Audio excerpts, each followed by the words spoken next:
Maşallah. Aqılğanda bir gelersin, sarğayganda bir gelersin.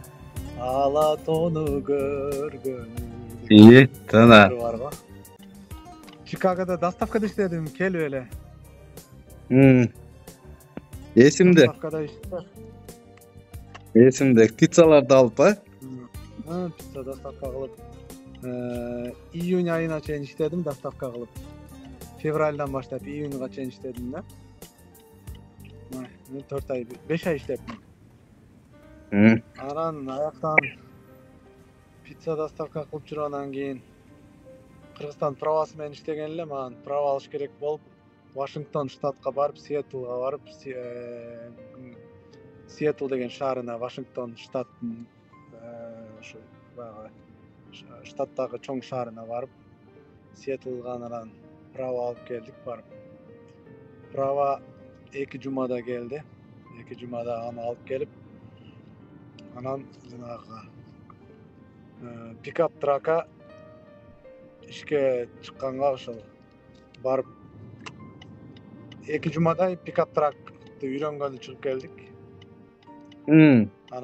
Анан ошо менен октябрга чейин пикап тракта иштедим да.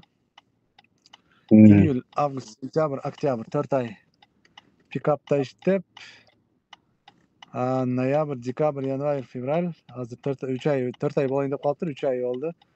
Таксиде иштеп атам. Ошондо мисалы сен доставкада бизде Glovo деген доставка сыяктуу а? Анан экинчи тракта иштедиң. Азыр таксиде. Ошо кайсынысы сага жакты үчөөнөн? Үчөө тең жакты мага. Үчөөнүн несі өзгөчө жакканда бардыгы өзгөчө болот да. Мисалы жаңы келгенде доставкада жүрдүм. Доставканыкы өзүнчө бир жакшы эмне дегенде машинадан түшөсүң, машинаңды токтотосуң, анан барып тамак ашты аласың, баягы ресторан, кафеге киресиң. Мен паланча деп туруп келдим десиң, сен тамактарың сыякта дейт. Тарс аласың дагы, пакетке салып даярдап коет. Тарс алып келип машинаңа отурасың. Машинага отуруп туруп, анан кийин барып анын үйүнө жеткенде токтотосуң. Мисалы даунтаунда иштеп калсаң, 80-нчи этажга деп коет. Машинаң ошо жерге парковка кылып, үстүнчү 80-нчи этажга кирип, багыдан айтып 80-нчи этажга чыгам деп, анан уруксат алып 80-нчи этажга чыгып, кайра түшкүнчө машинаңды кээде түшсөң машинаң жок болот да. Машинаңды алып кетип калган болот да. Бага жерге аваринканы жагып туруп, парковкага коюп кирип кетесиң да. Чыксаң машинаң жок да. Анан кийин машинам каякта деп анан машинаңды издеп баштайсың, карасаң машинаңды парковкага алып кетип калган болот да. Тоюн кылып кеткен болот, көтөрүп кеткен болот. Анан барып машинаңды алып келип, ушундай учур болду да, мисалы эсте кала турган учурлар. Анан ошол жака чыгасың, түшүп кайра машинаңа отурасың. Ошентип доставканын мисалы жанагылары бир эсте кала турган учурлар, ушундай учурлар болот да доставкадачы. Ал жакта парковка проблема экен да, парковка проблема. Парковка бирок любой эле жерде эмне дегенде азыр проблема болуп атат го, машина көп, адам көп, машина көп. Мурда ошол шаарлар курулуп аткан жылдары 1800 канчанчы 9 жылдары мынчалык машина көп, адам көбөйүп кетет деген ой анча деле болбосо керек эле дейм да. Бишкек сыяктуу экен да, Бишкек дагы ушундай да. Ошондой эле, мисалы мындай эки эле машина өтөт, мисалы бир жагына машинаны коюп кирип кете турган болсоң, пробка болуп жыйылып калат да. Булар мынтип машинаңды айланып өтүп кеткен нерсе буларда жок экен, тура берет экен ошол жердечи. Сен коюп тура берет, нараң ояка пробка болуп калат, анан полис келет дагы сенин машинаңды караса, ошончо адамды пробка кылып койгон, келтирип машинаңды жүктөйт дагы, кетип калат, анан акырын аркаңан айдап кетишет да. Штраф канча болот? $270 барып чыгарасың. $270, ошол 270 канча болот да, 274 болуп калса 275. Ошентип анан чыгарып келесиң да. Мен Hyundai Elantra деген машинам бар эле. Ошо доставка кылып атканда. Ошо машинаны мен мамлекетке подарить эттим. Мамлекетке подарить эткенде кандай мамлекетке берип койдум да машинамды. Неге дегенде мен доставка кылып атып баягыларга камераларга түшө берипмин. Штраф, Бир маалда карасам, машинамды арендага берип коюп, пикапка, тракторга чыкканда бирөөгө арендага берип койгом. Бирөө айтып, ал бала айтып калды, казак балага бердим эле. Бауырум дейт, десем, мен анау дейт, машинени таппай атырмын го, шыккам жок машина дейт. Койчу десем, тогин кылып кетип калыптыр, коркпо дедим, нормально эле. Мен 2 жолу андай болгом десем, хорошо деди, анан мейли деп анан мен өзүм келдим, трактордан келип барып, ичкериге кирип, эмне болду эле, мен ал машинаны алып кетейин деп келдим эле. Примерно менин колумдагы баягы колума тийген мындай тикеттер, билеттер, жанагы штрафтын нелери, билеттер, тикет деп коет дегени. Ошо тикеттер примерно менин эсебим боюнча $700 болчу да. Анан мага прайс берди, хорошо деп барсам эле, мындай кылып карасам эле кагаздын ичинде $3769 карыз болуп калгансың мамлекетке. Ошону бер дагы машинаңды алып кете бер, эгер аны бербесең машинаң конфискация болуп кетет, мамлекетке өтүп кетет деди. Андай акча менде жок эле, ошондо вообще жок болчу дагы. Анан айла жок, машинаны таштап эле кетишке туура келди. Унчукпай эле машинаны таштап коюп кетип калдым. Карап көрсөм, ошол жерде бүт бардыгы ошол светофордо баягы камералар красный моргать этип атканда өтүп кеткен, красныйга. Анан булар да баягы линияны кесип кетти деген баягылар жок да. Линия болсо коркпойсуң да. Жанагы булар да жанагылар ошол красный свет, анан стоп сайындар да. Анан доставкада иштеп атканда эми тамагың ысык барсын деп пицца алган болсоң, пиццаң ысык барсын дейсиң. Тамагың алган болсо, тамак ысык барсын деп жана кыласың да. Айдайсың да, анан светофорлорду байкабай каласың, өтүп кетесиң. Ошондой жактары болуп, анан ошентип доставкага берип кеткен. Анан пикап тракта деле, пикап трактын мындай сон жерлери бүт штаттарды көрөсүң да, бүт Американын бүт штатын көрөсүң. Болгону Аляска менен Гавайини эле көрө албайсың да, эмне дегенде алар островта го. Калган бүт штатын айланасың жанагыдачы, пикап тракта. Бүт штаттарды Ушул жерде суроо, кайсы штат жакты? Мага эң жаккан штаттардын бири, мисалы, жайкысын, жайдын күнү Вашингтон штаты аябай сонун экен. Эмне дегенде Кыргызстандын чычканга окшош, оно жети өгүзгө окшош тоолордун арасында ошондой экен да, карагайлар, сары челекке окшогон көлү бар экен тоонун үстүндө. Ошол жерлерде, мисалы, жайкысын Вашингтон, Колорадо, Портлендтер аябай жакшы экен. Кышкысын жакшы штаттардын бири Калифорния менен Флорида экен да. Ошо Калифорнияда климат аябай жакшы экен. Эмнеге дегенде биягында тоо, биягында океан да. Бирок кыш болбойт. Бирок тоосунда кыш болот. Тоодо кар бар. Биякта жай, бияк океан да. Ошондой нерселер пикап тракта кичине кыйынчылык нерселери, мисалы, бүгүн Чикагодон жүк алсаң, эртең уже сен Бостонго алып барышың керек да. Анын аралыгы примерно бир 16-17 сааттык жол да. Анан бүгүн алдың, эртең менен саат 8ге очередь аппоинтмент алып койгонбуз дейт. 8дерге барып калышың керек деп айтат да.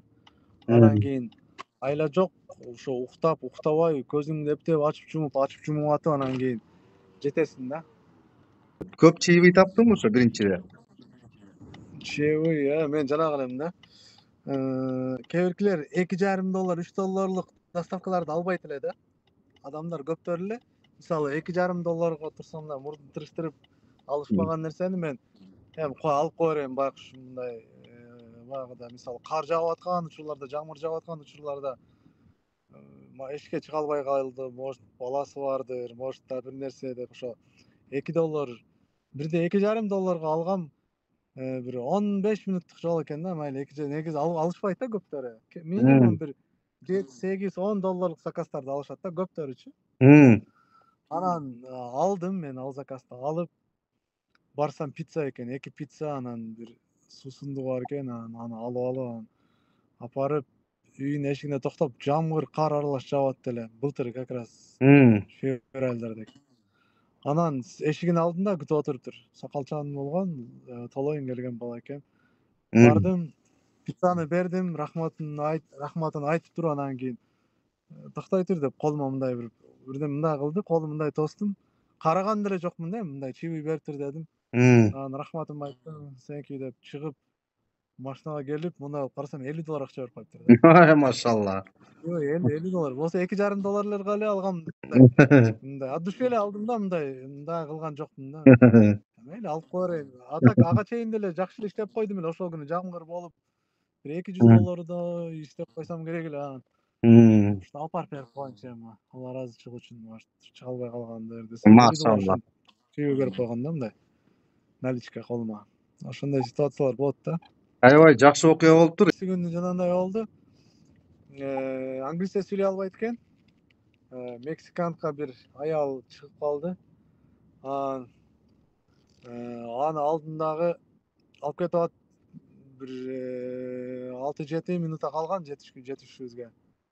Анан мага баягы менен көрсөтүп атат да, мен бияка эмес, артка кетет элем, башка жерге, мындай деген адреске дейт да.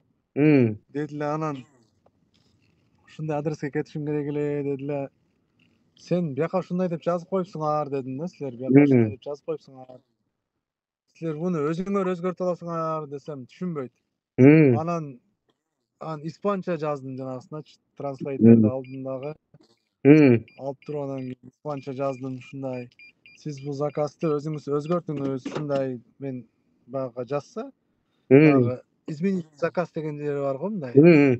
Ошол жерди жазып, анан кийин өзгөрткүлө десем түшүнбөй койду. Анысын дагы испанча түшүнөсүңбү десем, ооба дейт. Мынакей деп испанчаны көрсөтсөм, мен ошоко барышым керек дейт. Анан телефонду өзүм алып, анан испанча экенин түшүнбөй койдум телефонучу.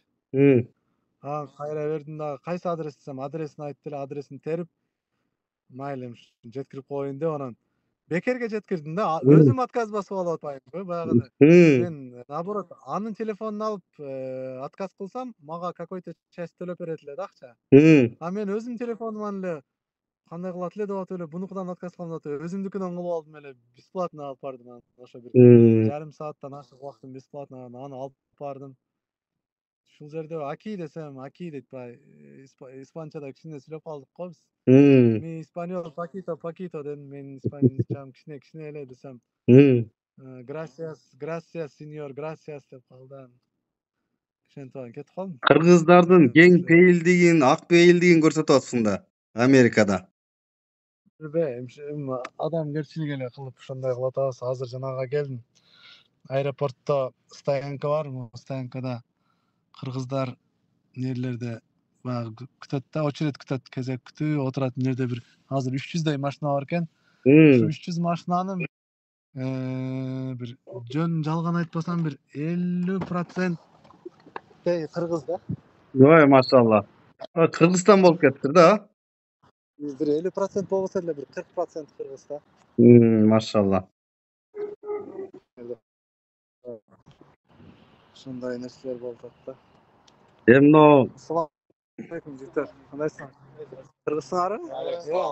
Биякта да кыргыз жигиттер экен меката. Машалла. Ооба. Ой. Жигиттер очередь күтүп отурушат. Такса. Азыр алабыз, Машалла. Биякта мына. Сонун болду. Ильяс, эми акыркы суроом. Кандай? Примерно эми айлык канча? Бир $4000, Бир айына? Айына $3-4 миң, Ошо средний $3-4 экен да эми доставканыкы. Мисалы, кээ-биркилерден доставка деле, таксиде деле почти ошондой эле. Мисалы, кээ-биркилерден сурасаң бардыгы максимум мындай. Өмүрүндө бир жолу тапкан баасын айтат да, канча иштегенсиң, канча иштеп атасың таксиде десе, $400 иштеп атам, же болбосо бая кылат да, ушунча эң максимумун айтат а. Эми средний ардында машина бузулат, андай мындай болот. Эми проблемалар көп да. Эми средний $4000 экен да айына. Айына бир $3000-$4000 да. $3000-$4000 экен. Ошо чистый ошондой болот экен да. Трактарчы? Тракта азыр мисалы азыркы учурда тракта деле сезон жок да. Жок, вообще сезон малында канча эми сезон малында? сезон малында трактагылар бир 10дон нар жака табат го. Ондон ары эң көп тапкан бул тракта значит табат экен да. Трактагылар. Мен пикап тракта иштедим. Пикап тракта ошол эгер өзүң оунер болсоң, баягы өзүң хозяин боло турган болсоң, оунер оператор. Өзүң эгер ошол машинанын ээси өзүңүн машинаң, анан ошол өзүңүн машинаң болсо, заказдарды өзүң аласың да. Өзүңүн машинаң болсо, азыр мен могу азыр заказ түшүп калды, ошону бир карап коеюн. Эгер өзүңүн машинаң боло турган болсо, пикап тракта бир жумасына $4000 иштесе болот да.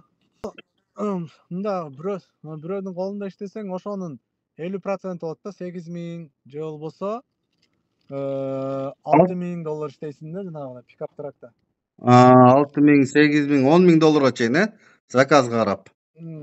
Ал 10.000 редкий случай, өтө болбосо керек. Мындай эгер өзүң оунер болсоң, ошондо эгер оунер болгондо, ошондо, например, ошол $10.000 айына түшүп аткан болсо, ошонун жарымын эле ошол айдоочуңа бөлүп бересиң да. Мисалы мен просто драйвер эле болуп, ошо айдоочу болуп эле иштейт элем. Ошол $10.000 турган болсо, ошонун бир $5.000 меники эле да, айыначы. Ошо пикап трактын өзү канча турат? 117 миң, мындай 115, мындай 110 миңден 120 миңге чейин турат да, ошо трейлери менен ишке даяр болуп турат да. Значит, бир 8 айдан 1 жылга чейин актайт экен, Эгер өзүнүкү болсо 1 жылда актап коет өзүн. Жакшы, Аллах ыраазы болсун, аябай сонун маек болду. Мына биздин подписчиктер, Кыргызстандагы биздин мекендештер, Америкада кандай окуя болуп атат, кыргыздар кандай иштеп атат? Менин көз карашымда эми ар ким ар кандай, бирок чаган ошол бүт баягындай болгон нерсени ошол болгондой айткан жакшы го. Мисалы жумуш иштеп атсаң деле бир нерсе канча калдың десе деле, биздикинде чынын айтканда мынча калса деле кымбат айтып коюп эле, анан ошенте берет да. Эмнеге билбейм, биздикилер чын. Неге антишет билбейсиң да. Канча иштеп атасың десе, мынча иштеп атам дейт, бирок өзү бир жолу эле бир ошондой иштеген болушу мүмкүн да.